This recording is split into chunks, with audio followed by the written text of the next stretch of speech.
나를 알아주고 내 이름을 불러주는 사람이 있다는 것은 참 복된 일입니다. 특히 나를 알아주고 내 이름을 의미 있게 불러주시는 분이 가장 높으시고 가장 크신 하나님이시다. 이것은 그야말로 나의 인생을 빛나게 하고 복되게 하는 일이 아닐 수가 없습니다. 우리 주님이 여러분들을 알아주시고 이름을 기억해 주시기를 축복합니다. 지난 시간 타작마당에서 룻이 보아스에게 당신이 여호와의 날개가 되어서 나를 덮어주시고 당신이 나에게 여호와의 온전한 상이 되어 주십시오, 이렇게 요청하는 것을 보았습니다. 다시 말해 보아스에게 고엘의 의무를 행해 줄 것을 요청하는 것이었습니다. 이 요청을 받고서 보아스는 룻 내 말대로 내가 다 행하리라 약속을 주었었죠. 하지만 한 가지 해결할 일이 남아 있었는데 보아스보다 고엘 순위에서 앞서는 친족이 있었다는 겁니다.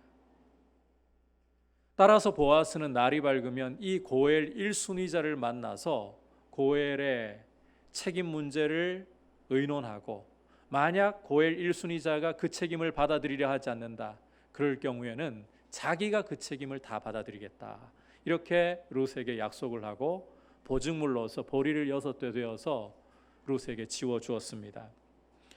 오늘 말씀은 보아스가 이제 그 고엘 1순위자를 만나서 고엘의 책임에 대해서 담판을 짓는 내용을 담고 있습니다. 이 말씀을 함께 우리가 귀 기울이면서 주시는 메시지를 듣도록 하겠습니다. 자, 먼저 1절과 2절 다시 한번 같이 읽도록 하겠습니다. 시작. 보아스가 성문으로 올라가서 거기 앉아 있더니 마침 보아스가 말하던 기업 물을 자가 지나가는지라. 보아스가 그에게 이르되 아무개여 이리로 와서 앉으라 하니 그가 와서 앉음에 보아스가 그 성읍 장로 10명을 청하여 이르되 당신들은 여기 앉으라 하니 그들이 앉음에. 날이 밝자 보아스는 룻과의 약속을 이행하기 위해서 발걸음을 옮겼습니다. 1절에서 보듯이 그는 성문으로 올라가 거기 앉았습니다. 여러분께서 잠시 3장 13절로 눈을 돌려서 보시면 보아스는 아침에 고엘 1순위자를 만나서 고엘 책임 문제를 매듭 지으려고 했다는 것을 확인하실 수가 있습니다. 자, 그렇다면 보아스가 서둘러 그 사람의 집으로 가는 것이 마땅할 것 같은데 뜻밖에도 성문으로 올라가서 거기에 한가롭게 앉아 있습니다. 왜 이렇게 하는 걸까? 우리가 고대 이스라엘의 문화를 또 한 가지 여기서 좀 짚고 가야 할 필요가 있습니다. 고대 이스라엘 사회에서, 고대 근동 사회에서 성문이라는 것은 중요한 재판이나 상거래가 이루어지는 공적인 장소였습니다. 여러분께서 창세기 23장을 읽어보시면 아브라함의 아내 사라가 죽고 난 후에 아브라함이 헷 사람 에브론에게서 막벨라 밭굴을 장지로 매입하려고 하는 것을 보실 수가 있습니다. 그런데 그 거래가 어디에서 이루어지느냐? 바로 성문에서 이루어집니다. 창세기 23장 10절과 18절에서 이 사실을 여러분께서 충분히 확인하실 수가 있어요. 이처럼 고대 성문이라는 것은 중요한 상거래가, 중요한 판결이 이루어지는 공적인 장소이다. 어떤 상거래와 판결이 이루어졌을 때 이것을 공증하는 장소이다. 이것을 여러분이 염두에 두고 계시면 좋겠습니다. 따라서 여러분이 성경을 읽다가 성문에 앉았다 이런 표현을 보시면, 자, 성문이 어떤 장소라 했습니까? 중요한 판결과 상거래가 이루어지는 장소다. 따라서 성문에 앉았다, 성문에 앉은 사람이다 라는 표현을 보시면 이 사람이 그러한 판결과 상거래에 아주 중요한 역할을 하는 유지이구나, 그 성의 유지이구나, 이렇게 말씀을 읽을 때 이해를 하시면 된다는 거예요. 따라서 보아스가 성문으로 올라가서 거기에 앉아 있었다, 이 말은 우선 보아스가 이 베들레헴 성의 유지이다. 실제 2장 1절에서 보아스를 가리켜서 하이르, 유력한 사람이라고, 돈이 많은 사람이라고, 유지라고 이야기를 했잖아요. 그리고 또 한 가지 중요한 의미가 이 성문에 앉았다는 것에, 보아스가 성문에 앉았다는 것에 있는데, 고엘의 책임 문제를 다루는 것은 한 사람의 약속으로 끝나야 할 문제가 아니라 공적인 자리에서 다루어야 한다. 공증을 해야 하는 아주 중요한 문제이다. 이걸 보여준다는 거예요. 자, 고엘이라는 사람이 하는 역할은 두 가지. 죽은 자의 대를 끊어지지 않도록 이어주는 역할을 하고, 땅을 사서 회복시켜주는 역할을 한다.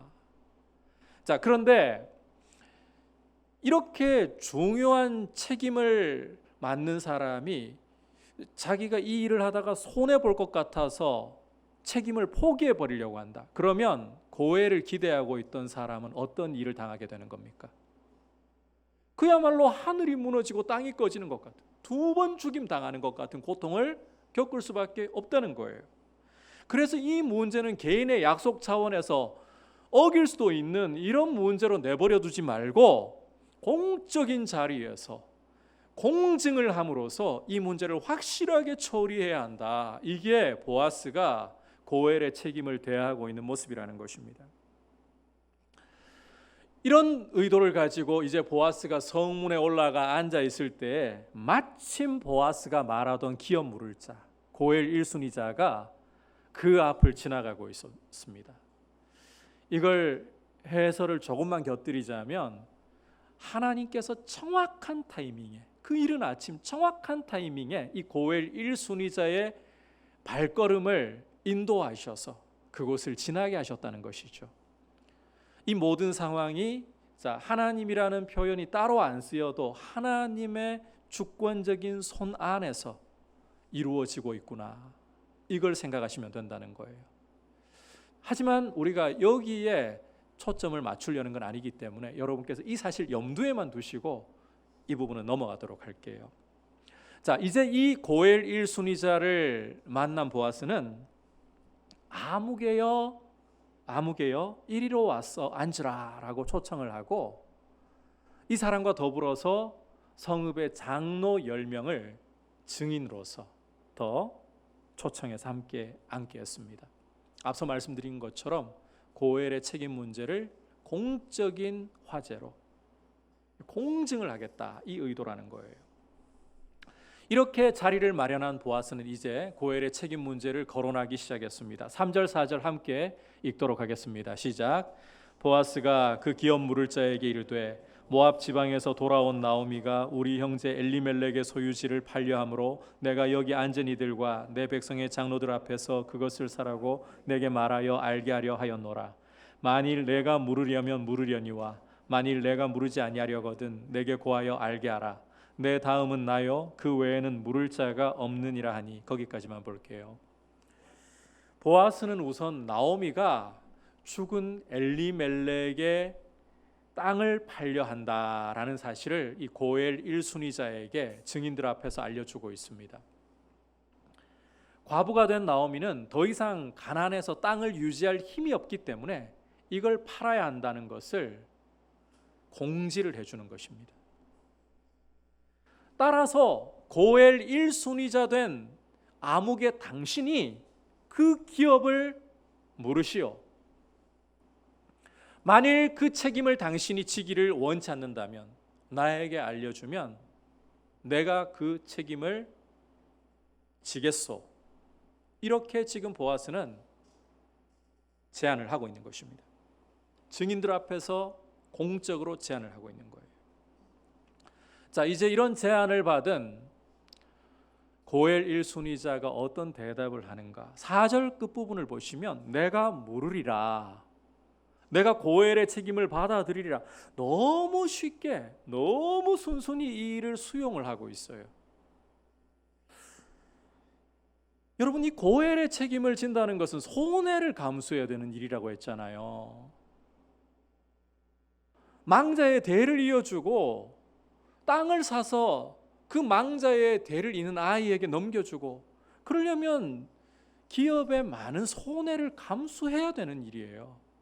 그런데 지금 이 고엘 1순위자는 이 제안을 받자마자, 그것도 공적인 자리에서 증인들 앞에서 너무나도 순순히 흔쾌히 이 고엘의 책임을 받아들이고 있습니다.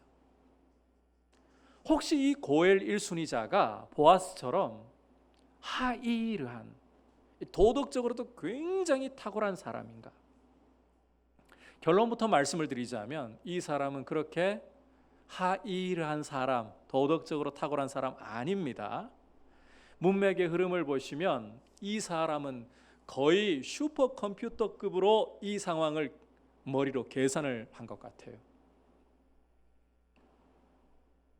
가족도 없는 홀로 남은 저 늙은 과부 나오미, 내가 땅을 사서 농사를 지으면 그 땅의 소출로 이 늙은 나오미 한 사람 먹여 살리는 거야. 아무것도 아니고, 그러다가 나오미가 죽게 되면 그 땅 다 내 차지 아니야. 이건 그냥 봐도 이익이야. 이런 슈퍼컴퓨터급 계산을 머릿속으로 굴렸다는 거예요. 이런 계산에 대해서, 이런 판단에 대해서 보아스도 가만히 보아하니까 저렇게 굴러가는구나 알아챈 것 같아요. 그래서 이제 이 고엘 1순위자에게 나오미의 밭을 산다는 게 어떤 것인지 제대로 의미를 일러줍니다. 함께 5절 읽어보겠습니다. 시작. 보아스가 이르되 내가 나오미의 손에서 그 밭을 사는 날에 곧 죽은 자의 아내 모압 여인 룻에게서 사서 그 죽은 자의 기업을 그의 이름으로 세워야 할지니라 하니. 보아스는 나오미에게 밭을 산다는 것은 그저 늙은 과부 나오미에게 밭을 산다는 의미가 아니다. 아니, 그것은 죽은 자의 아내인 모압 여인 룻에게서 그 밭을 사는 것이고, 그렇게 그 밭을 사는 날에는 룻을 당신의 아내로 맞아들여서 아이를 낳아 죽은 자의 대를 잇게 해줘야 된다. 뿐만 아니라 당신이 산 그 밭 망자의 대를 이을 아이의 소유로 다 넘겨주어야 된다. 지금 이렇게 해설을 해주고 있는 거예요.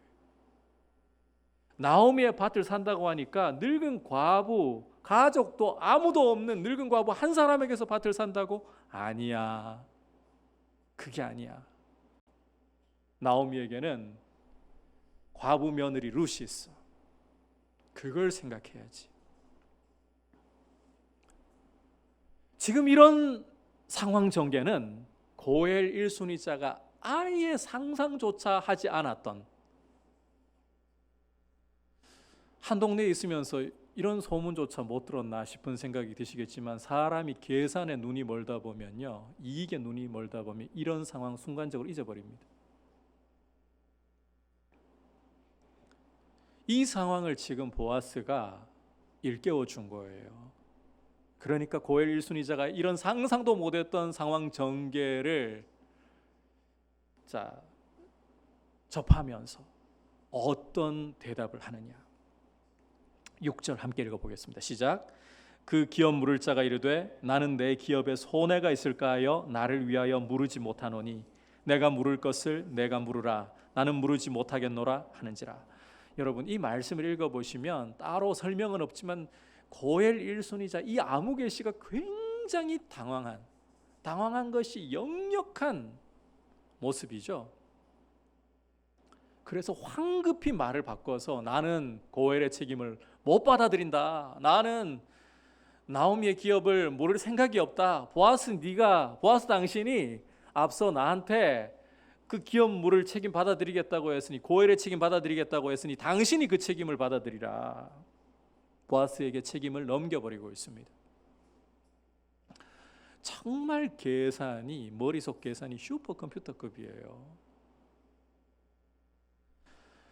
그리고 이 고엘 1순위자 이 아무개시는 이런 문제에 대해서, 고엘의 책임을 보아스에게 떠넘기는 것에 대해서 쐐기를 박는 행동을 해버리는데, 어떤 행동을 하느냐. 7절 8절 같이 읽어보겠습니다. 시작. 옛적 이스라엘 중에는 모든 것을 무르거나 교환하는 일을 확정하기 위하여 사람이 그의 신을 벗어 그의 이웃에게 주더니 이것이 이스라엘 중에 증명하는 전례가 된지라. 이에 그 기업 물을 자가 보아스에게 이르되 내가 너를 위하여 사라 하고 그의 신을 벗는지라. 함께 읽은 말씀을 보시면 고엘 1순위자인 이 아무개시는 어떤 행동을 하고 있습니까?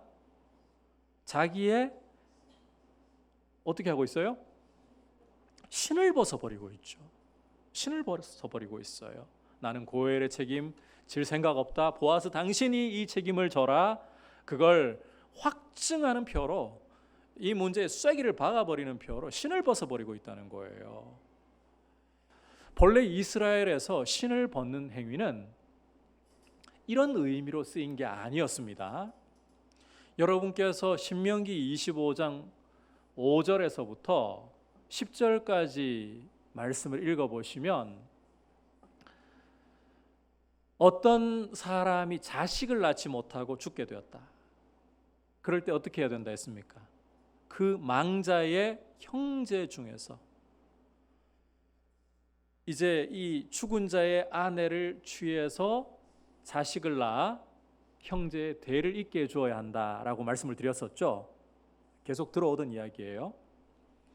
그런데 이 형제가 망자의 아내를, 형수가 될 가능성이 높죠. 형수를 자기 아내로 맞아들이고 싶지 않은 거예요. 나는 죽었다 깨어나도 이 여자를 내 아내로 맞아들이고 싶지 않아.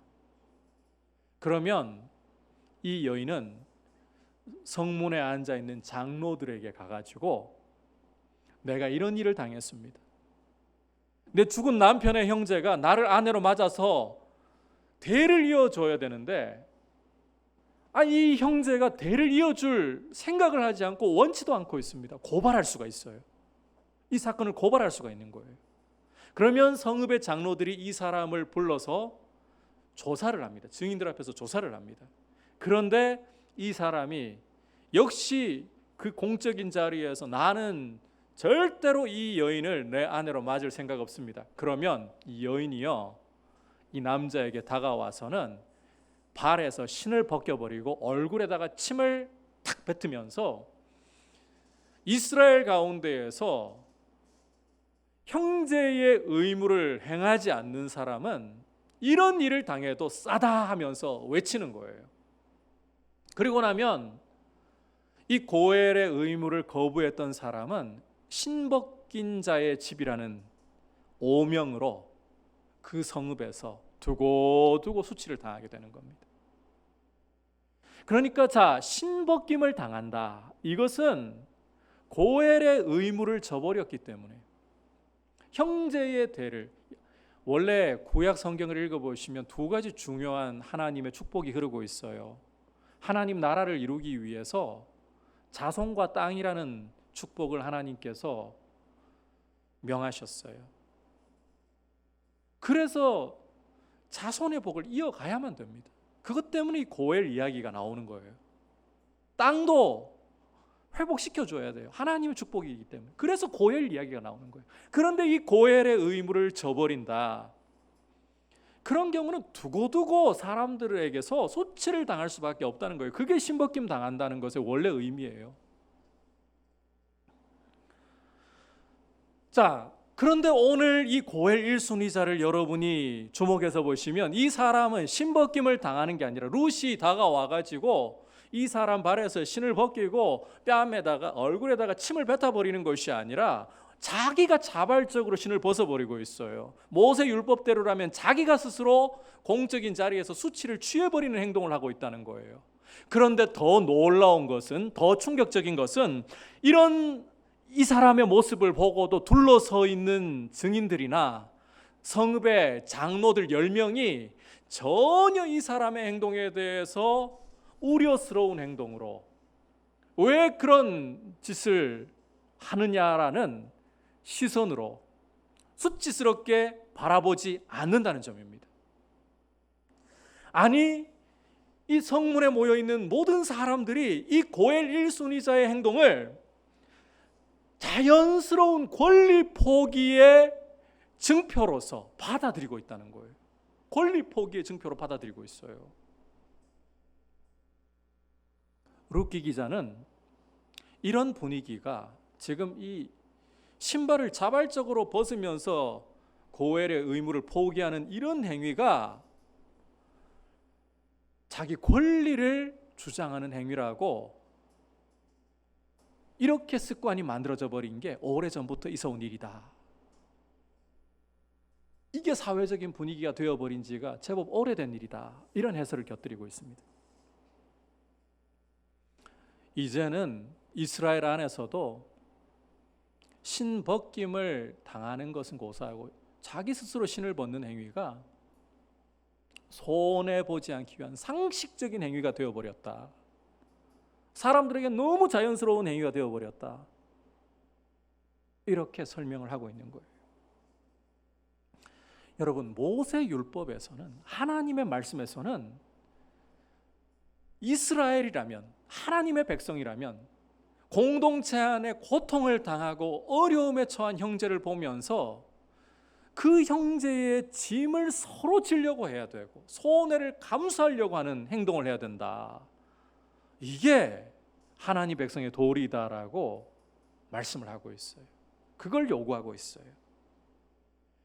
그러니까 하나님의 백성이라면 자기 이익을 구하지 않고 헤세드의 정신으로 서로를 돌아볼 줄 알 것을 요구하고 있다는 거예요. 그게 원래 말씀의 정신이에요.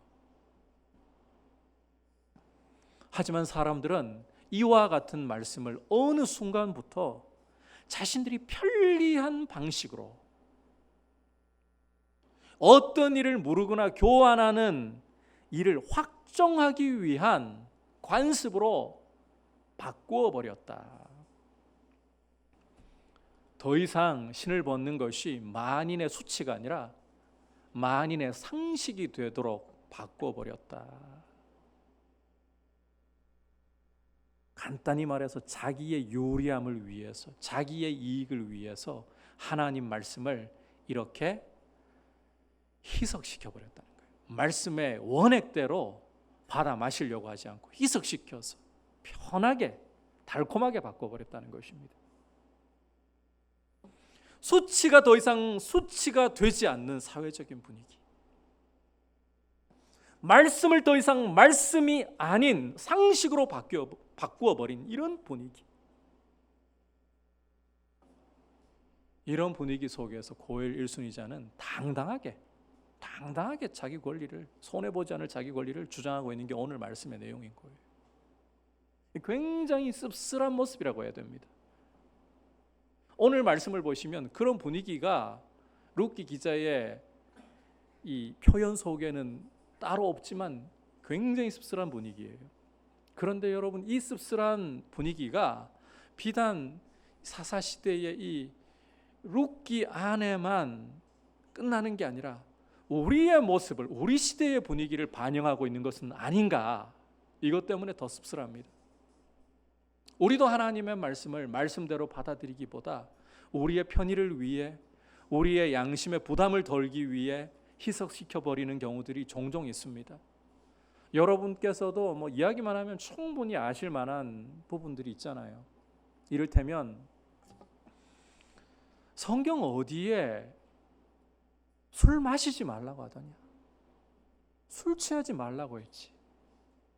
에베소서 5장 18절을 보시면 술 취하지 말라, 이는 방탕한 것이니 오직 성령의 충만을 받으라, 이 말씀을 가지고서 봐라, 술 취하지 말라고 하지 않느냐, 술 마시지 말라는 말씀 어디에 있냐.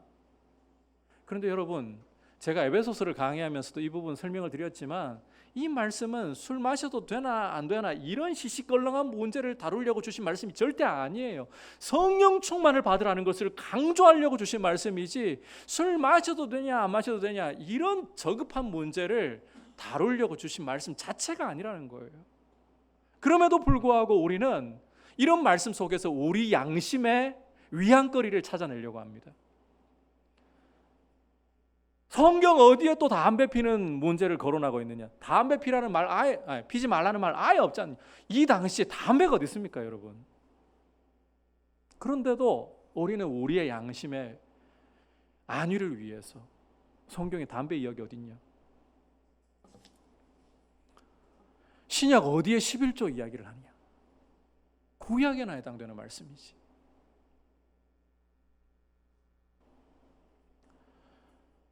그리고 요즘은 이 동성애라는 것이요, 서서히 교회 안의 젊은이들 속으로 파고들기 시작하고 있어요.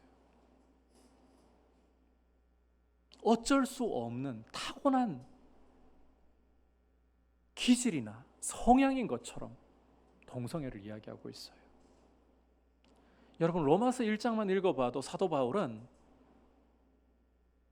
인간이 하나님을 하나님으로 대접해드리지 않고 오히려 영원한 하나님의 영광을 썩어질 사람과 금수와 버러지의 형상으로 바꾸니까, 우상을 섬기니까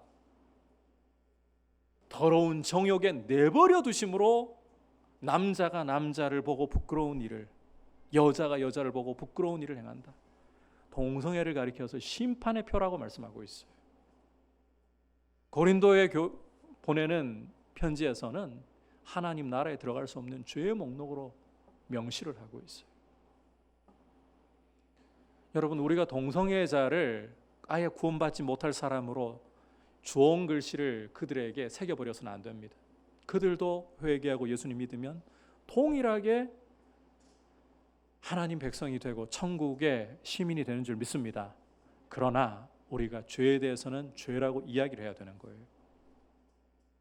하지만 타고난 기호처럼 젊은 그리스도인들 안에 이러한 생각들이 스며들고 있어요.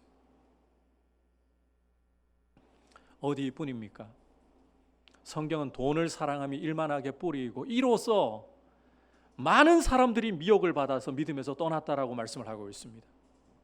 그럼에도 불구하고 우리 시대는 돈을 최고의 가치라고 여기고 있습니다. 여러분, 이 사사시대의 분위기, 룻기가 사사시대를 배경으로 하고 있잖아요. 이 분위기와 뭐가 크게 다르다고 할 수 있을까요? 하나님의 말씀을 그 원액을 원액대로 우리가 받아 마시려고 하지 않고 희석시켜서 조금이라도 우리 입맛에 맞게, 더 달콤하게, 그래서 우리의 양심이 조금이라도 평안을 얻으려고 하는 모습이 우리 가운데에, 우리 시대에 팽배하지 않습니까? 어떻게 다르다고 할 수 있을까요?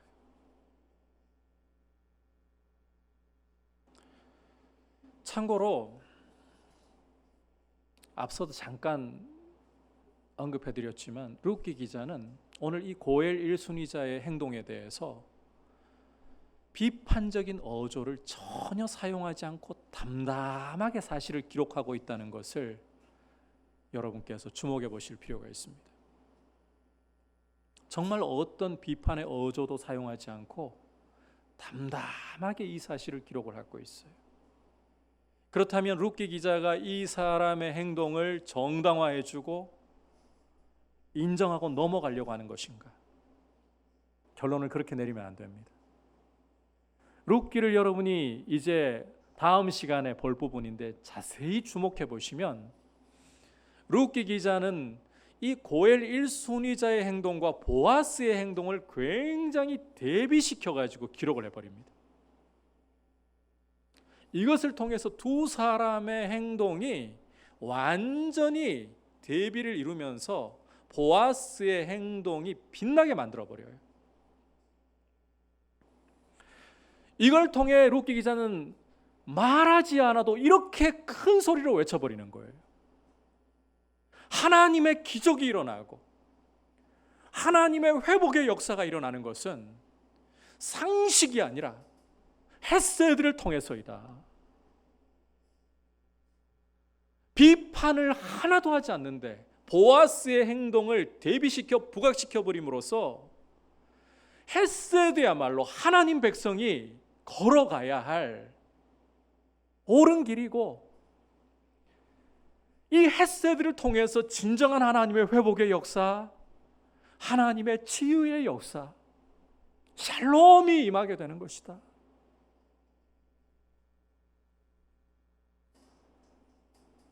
상식으로는 절대 이런 일이 일어나지 않는다는 거예요. 그렇게 오히려 큰 소리로 헤세드를 지지하고 웅변하는 것입니다. 여러분, 상식을 가지고서는, 강조합니다, 상식을 가지고서는 내가 손해보려 하지 않는 상식을 가지고서는 하나님의 역사를, 헤세드의 역사를 기대하시면 안 돼요. 하나님은 공동체 안에서 하나님의 말씀의 원래 정신대로 형제의 고통을 볼 때 함께 그 짐을 지려고 하고, 나도 함께 그 짐을 지면서 손해볼 것을 요구하고 있어요. 그게 원래 말씀의 정신이에요. 그걸 통해 하나님은 기적을 일으키시는 거예요. 여러분, 헤세드가 아니고서 어떻게 오늘 이 룻기를 보시면요, 나오미가 회복이 될 수 있고 한 사람이 회복이 될 수 있고, 다음 시간에 보시겠지만 더 나아가 이스라엘이 회복이 될 수가 있고, 더 나아가 성경 전체로 보자면 인류가 회복이 될 수 있겠습니까? 헤세드가 아니라면. 상식으로는 이게 안 되는 거예요. 그걸 룻기 기자는 아무런 비난의 말도 쓰고 있지 않은데 대비를 통해서 오히려 더 큰 소리로 외쳐버리고 있는 거예요.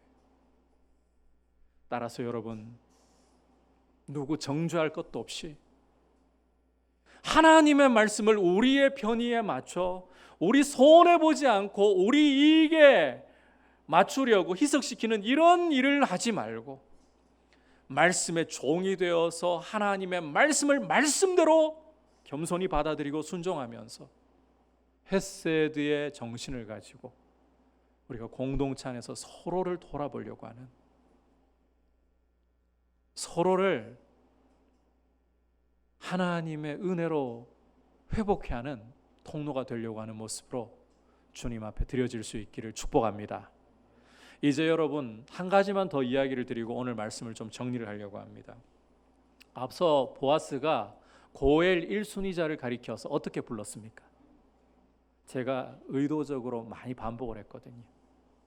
오늘 설교의 제목이기도 하고. 어떻게 불렀습니까? 아무개요. 아무개요. 여러분, 보아스가 이 고엘 1순위자의 이름을 몰라서 아무개라고 불렀을까요? 베들레헴 이 한 동네 안에서, 그것도 친족으로 살면서 이 사람 이름 모른다는 게 말도 안 되는 이야기입니다. 옛날 한 동네에 살면 이웃집에 젓가락 몇 개 있는 것까지 안다 할 정도로 그만큼 서로 잘 알았잖아요. 그런데 한 동네 안에 있는 친족의 이름을 모른다, 이 말도 안 되는 이야기예요. 그렇다면 이것은 룻기 기자가 의도를 가지고 보아스의 입을 통해서 아무개라는 표현을 기록한 거고, 일부러 이 사람의 이름을 밝히지 않았다는 것입니다. 왜 이렇게 하는 것인가? 결론적으로 이야기하자면 이런 의미라고 보셔야 돼요. 몰랐을 때는 할 수 없지만 헤세드로 형제를 돌아볼 수 있는 기회가 주어졌음에도 불구하고 그 헤세드의 기회를 발로 걷어차버리고 손해보지 않으려고 상식을 따라서만 살아가는 모습은 하나님 백성에게 아무개의 삶이라는 것입니다. 여러분, 예수 그리스도 안에서 그리스도의 보혈로 우리는 죄 사함 받았고 하나님의 자녀가 되었고, 이사야 49장을 여러분께서 읽어보시면 하나님이 손바닥에 우리를 새기셨다라고 할 정도로 하나님이 우리를 기억하시고 잊어버리지 않으십니다. 예수 안에서 이것은 우리에게 주어진 은혜이고 권세입니다. 그러나 이런 권세 안에서 하나님의 말씀의 정신을 따라 헤세드가 아닌 남에게 피해 안 끼치고 나도 손해 안 보고, 이 상식이잖아요. 이런 상식으로만 살아가려고 하는 모습은 하나님 보실 때 아무개밖에 되지 않는 모습이라는 거예요.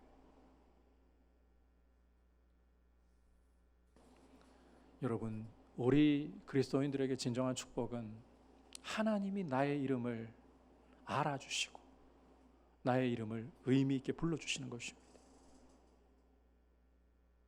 세상이 나를 알아주지 않아도, 사람들이 나를 몰라줘도 주님이 나를 아시고 내 이름을 불러주신다. 이것은 축복 그 자체예요. 아무리 힘이 있고 아무리 돈이 많고 아무리 사람들이 부러워할 모든 성공을 거머쥐었다 해도 여러분, 하나님이 여러분을 모르신다. 이것은 결국은 아무개입니다.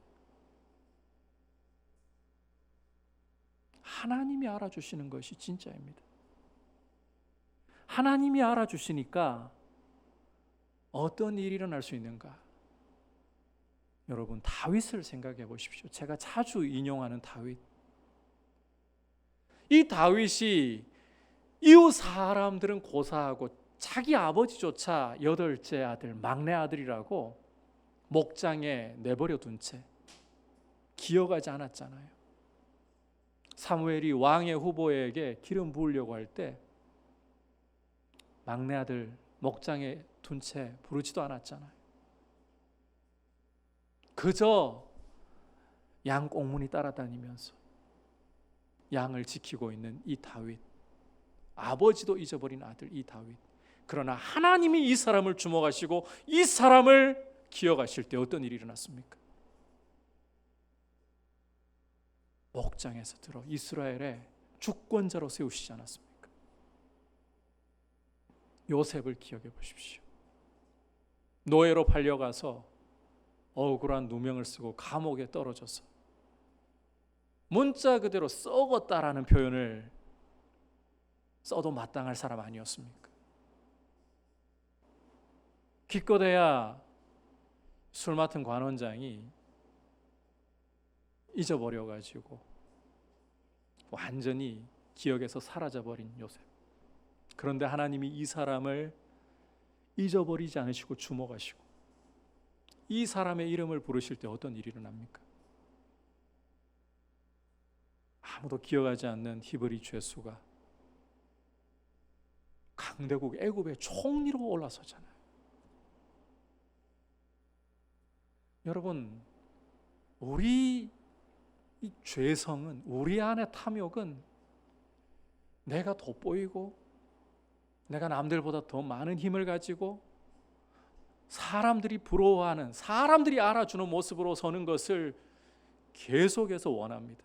그것이 계속해서 우리 속에서 고개를 들려고 합니다. 매일 고개를 들려고 합니다. 그러나 진정한 축복은 주님이 나를 알아주시는 것입니다. 따라서 내가 주님과 함께 십자가에 못 박혀 이미 옛사람이 죽었고 오늘도 내 안에 고개를 드는 이 옛사람의 욕심과 탐욕을 십자가에 못 박아버립니다. 그렇게 함으로 주님이 나를 알아주시는 사람으로 서기를 원하고 헤세드의 정신을 가지고 내가 손해보지 않으려고 남에게 피해 안 주면 그만이라는 생각으로 살아가는 것이 아니라 하나님의 기적의 통로가 되고 하나님이 인정하시는 사람이 되기를 원합니다. 이러한 모습으로 주님 앞에 서는 것을 축복으로 여기실 수 있기를 주님의 이름으로 축복합니다. 오늘 보아스가 고엘 1순위자에게 고엘의 책임 문제를 두고 단판 짓는 것을 통해 주시는 메시지를 들었습니다.